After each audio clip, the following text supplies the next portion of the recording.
it's mid-March. This is gonna air in April, and we were just affected here in Michigan by a windstorm, unlike I have ever felt. We have a new roof that was put 60 on. miles an hour. It's not. I have a not new the roof, end of the world. and shingles were gone, Yeah. and there's trees down everywhere. But what it's leading to, and fortunately, I didn't lose power, but over 500,000 people in the Detroit Edison area lost power. It's the power grid. What is? Well, look, we were one of the earliest countries to have widespread distribution of electrical power, and we did it the cheapest, fastest way we know how, which was put up poles and string wires. And the rest of the industrial world doesn't do that anymore. You ask a person in Switzerland, Germany, Austria, Italy, and so forth, how often do you guys have power outages? They look at you and say, explain power outage. We don't know what that is. And the reason is you can travel all over Germany and Switzerland. You'll never see a telephone pole with an electric line on it. The reason is everything is in concrete or metal conduits, and it's all buried underground. So windstorms can come and go. It's not going to affect. It's not going to affect power distribution, and we keep stringing the stuff up. I mean, I'm almost at the point where I fire up the generator at the same time the storm is starting, because if it's a decent storm, either a thunderstorm or a windstorm, you know that something is going to fall against a power pole, or a big branch is going to break up and break off and drag down the wires. I mean, our system is so vulnerable to wind damage.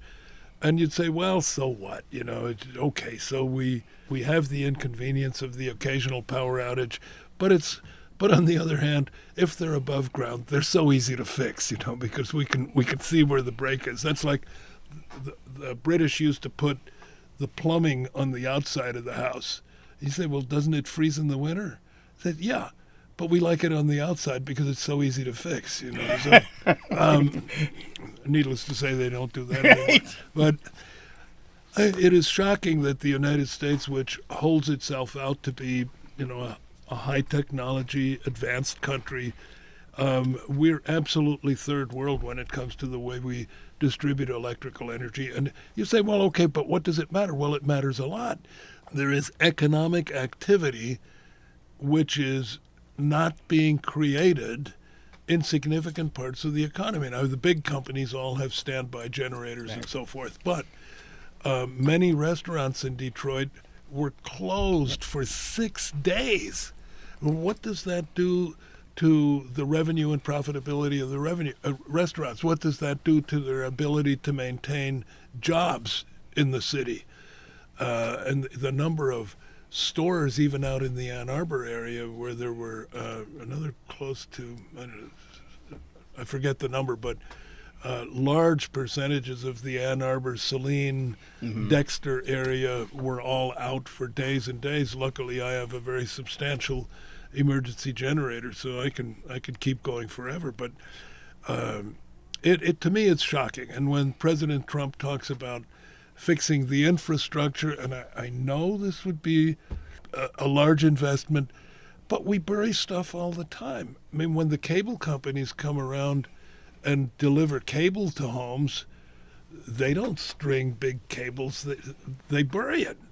So what's so difficult about, over time, starting to bury our electrical cables? Yeah, I mean, it's about time. It's old, it's outdated, and you're right. And it's a huge amount of waste. So let's say a guy loses 6 days out of 360, or 6 days out of 280 working days. That's 7 or 8% of his year in his restaurant that are gone, or the store, or the shop, or whatever. That 6 or 7% of the year, it can't be retrieved, and it's shocking that we tolerate this enormous waste and don't do anything about it. Yeah.